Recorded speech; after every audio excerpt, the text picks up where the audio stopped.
Ahoj Karlusy! Dzisiaj zapraszamy was na kolejną rajzę. Ostatnio byliśmy na kołach w Czechach Północnych, dzisiaj pojeżdżymy po południu. A dokładniej mówiąc, to znaczy godając, obejrzycie się z nami przepiękną krainę Morawy, które ponoć są jednym z najgryfniejszych regionów Czech.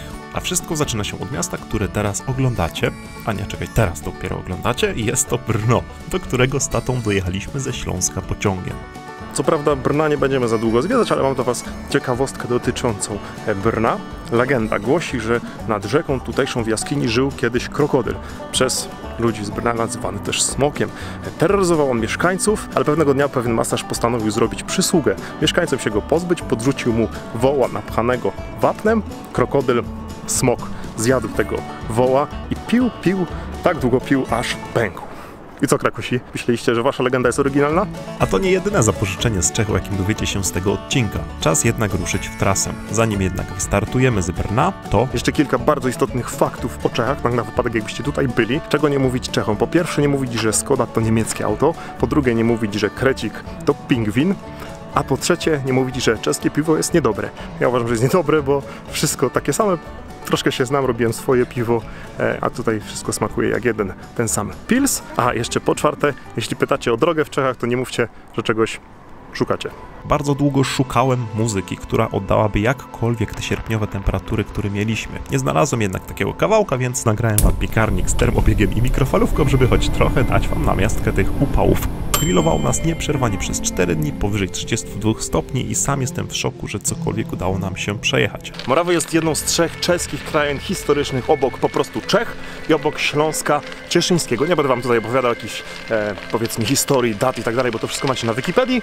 Niemniej postaramy się wam pokazać Morawy z pozycji siodełka rowerowego, podjeżdżając przy okazji kilka ciekawostek.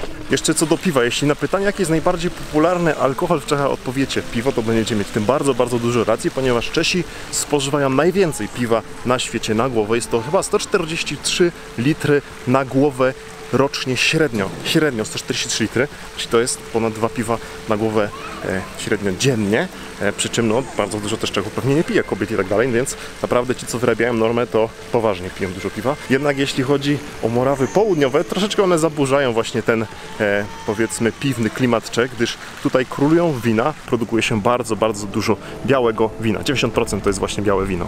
Jeśli chodzi natomiast o trasę, to przejechaliśmy taką 250-kilometrową pętlę, zaliczając sporo naprawdę świetnych miejsc po drodze, jak chociażby taki zamek, czy też to przepięknie położone miasto Znojmo, w którym także kilka słów sobie powiemy o winie. Ale to za chwilę, bo najpierw trzeba się trochę ochłodzić. Aż zimno, nie? No, aż zimno. Region, który przemierzamy, mówiąc bardziej precyzyjnie, to Morawy Południowe. Pagórkowata, ciekawa i bardzo widokowa kraina, która ponoć jest jednym z najpopularniejszych czeskich regionów, jeśli chodzi o turystykę rowerową. Znajduje się tutaj ponad 1200 km wyznaczonych szlaków rowerowych i naprawdę mimo środka tygodnia ludzi na rowerach jest cała masa. Normalnie momentami czuję się, jakbym jeździł znowu po Niemczech czy Szwecji. Swoją drogą, kto nie widział odcinków z tych krajów, to bardzo zapraszam. Piękna mycka. Morawy Południowe to zagłębie winiarskie Czech i naprawdę gdzie by się tutaj nie spojrzało, to widać całą masę winic. Naprawdę tutaj się spojrzy, to na przykład nie widzę, ale o, widzę. Nie, kłamię, to nie są winice, ale winice są tam, o, czyli są. I bardzo podoba mi się też ta infrastruktura, te takie winiczne sklepiki, czy też tak zwane cyklo-zachradki, czyli ogródki rowerowe. Ktoś chce sobie lampkę wina w drodze napić, do czego nie zachęcam, tylko podczas jazdy, tylko pod koniec jazdy. Nie zachęcam do picia podczas jazdy, na koniec dnia spoko, ale naprawdę mega tutaj jest winnie.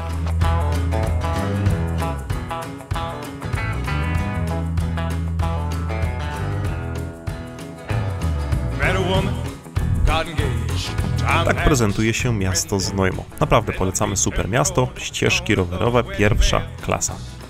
Miasto jest bardzo fajnie położone, a i do samej Austrii raptem parę kilometrów, jakby ktoś chciał wyskoczyć po coś.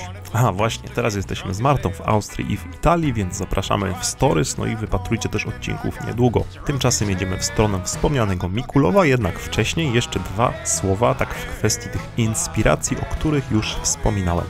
Największą ciekawostką z miasta Znojmo jest fakt, że tutejsza rotunda widnieje na polskim 20 zł.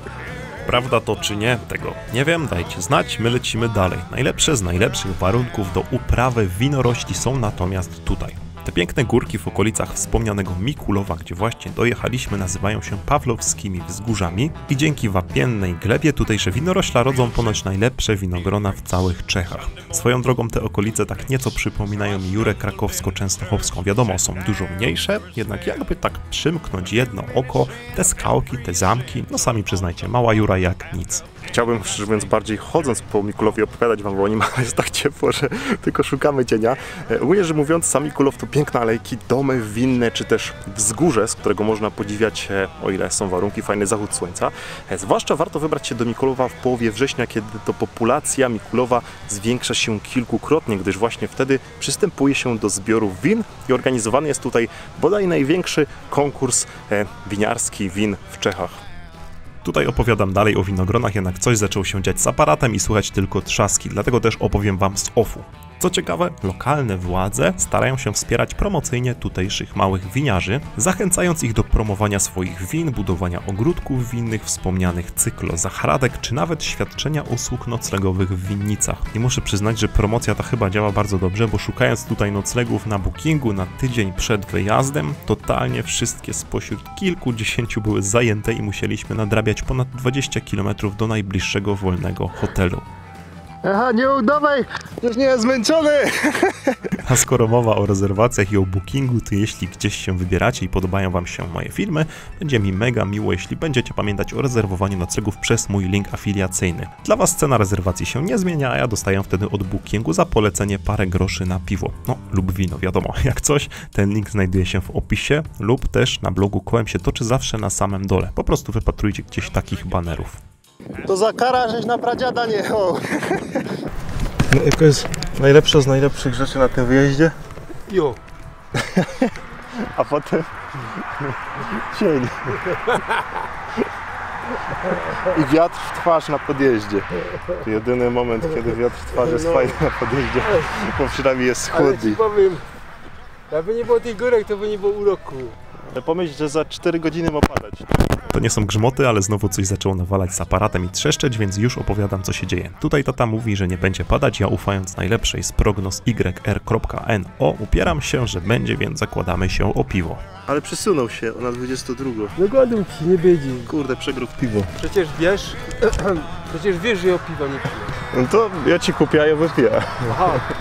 No i z Pawlowskich Wzgórz śmigamy dalej, w dół w stronę jedynego w tych okolicach jeziora, z nadzieją, że uda nam się w nim co nieco schłodzić.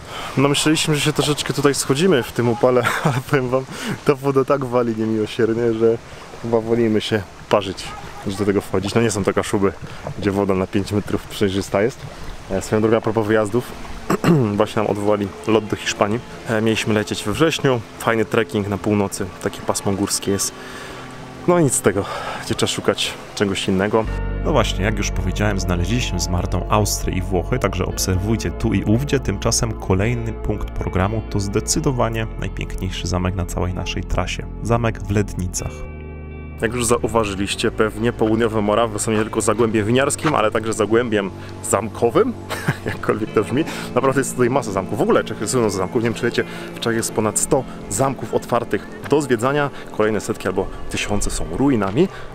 Szczerze mówiąc, wolę te ruiny, aczkolwiek patrząc na tego typu zamki, jak ten tutaj w Lednicach, no to jednak chyba wolę takie. A to w ogóle wygląda jak dworzec we Wrocławiu? Czy mi się wydaje? Zamek w Lednicach, a dokładnie mówiąc cały kompleks parkowo-zamkowy jest częścią ogromnego areału lednicko-waltickiego, w którego skład wchodzi właśnie masa parków, oczek wodnych, oranżerii, pomniejszych pałaców, zamków, a nawet minaret, który widzicie w oddali. Cały ten obszar ciągnie się od zamku w Lednicach, który oglądacie aż po zamek w Wetlicach, do którego już ze względu na upał nie pojechaliśmy. Całość została wpisana na listę UNESCO i trzeba zaznaczyć, że... Wyobraźcie sobie, że to tutaj ma 300 km². Na ogromnej powierzchni się to tutaj rozciąga. Jak twierdzą, jest to największy na świecie tego typu kompleks z zaplanowanym krajobrazem.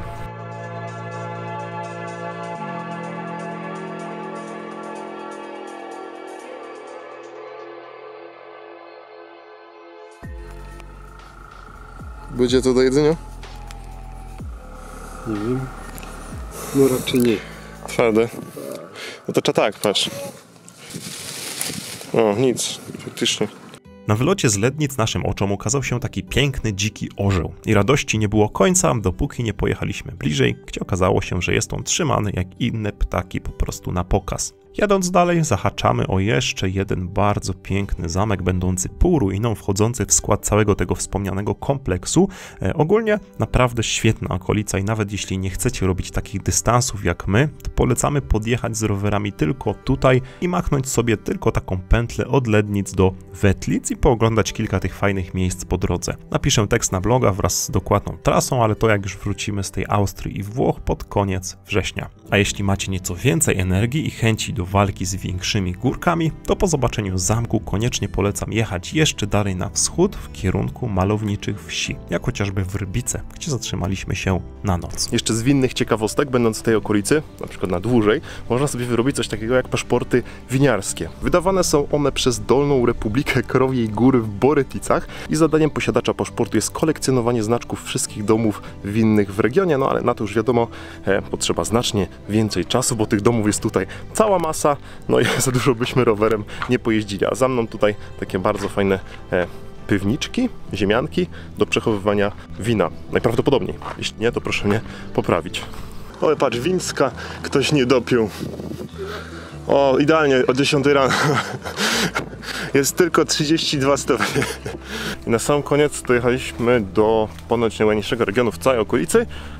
Królestwa Długich Ogniskowych, bym powiedział, czyli czeskiej Toskanii, aczkolwiek zastanawiam się, czemu zawsze musi być tak, że coś się nazywa od innego kraju, nie? Ciekawe, czy we Włoszech mają coś takiego jak włoskie Morawy.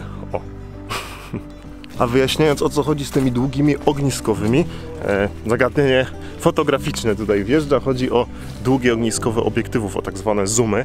No bo wiadomo, są to takie lekkie pagórki. Ciężko jest tu cokolwiek wyrzeźbić tak zwanym szerokim kątem, szerokim obiektywem. Natomiast robiąc zooma w te takie pagórki, można ich złapać bardzo dużo na takiej długiej ogniskowej.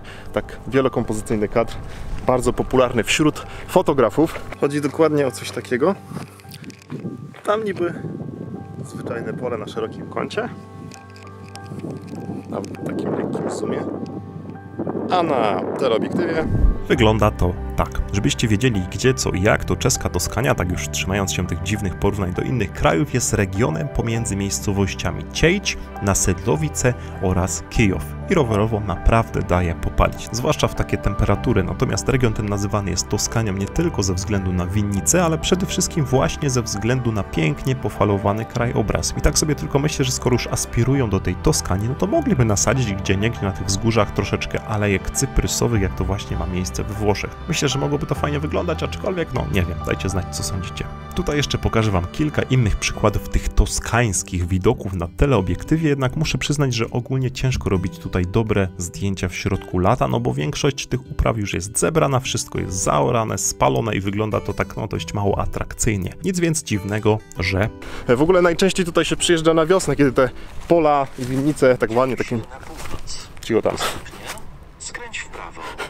Jednak stwierdziłem, że nie ma co czekać na tę wiosnę, tylko po prostu trzeba jechać wtedy, kiedy jest czas. A na wiosnę jeszcze sobie tutaj wrócę z aparatem, połapać takie złote godziny i tak dalej, typowo pod kadry, żeby zostać parę dni, a nie tylko być przejazdem.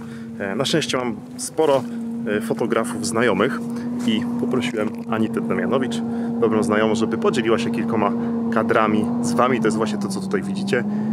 Kadry właśnie z typowo takiego fotograficznego wyjazdu. Piękne, długie, ogniskowe, bardzo ładne ujęcia. W ogóle polecam kanał Anity, Instagrama, YouTube'a, z którym właśnie startuję. Anitę zresztą znacie, byliśmy razem na Teneryfie na wulkanie Teide. Idźcie tam do niej na kanał, zróbcie jej troszkę przyjemność, zostawcie parę subów, a my lecimy dalej. Link do podróżniczego kanału Anity znajdziecie w opisie, a jeśli chodzi o linki, to jeszcze mam dla was jedną fajną rzecz. Jeszcze co do fotografii, znalazłem bardzo fajną stronkę przed wyjazdem. Tutaj wam link na dole podrzucę. Stronka z tak zwanymi fotospotami. Ktoś, kto nie wie, co to jest fotospot, tak po naszemu, czyli punkt, gdzie można zrobić fajne zdjęcie, na przykład ładne ujęcie, nie? I naprawdę nie ma tam tych zdjęć jakoś bardzo dużo. Tutaj w okolicy jest 7, ale takie same najlepsze. I też sobie naniosłem kilka na mapę. Podjeżdżam w okolice, robię zdjęcie. Jest fajny, sprawdzony kadr. Naprawdę spoko rzecz. Skręć w prawo. Dobra, skręć w prawo.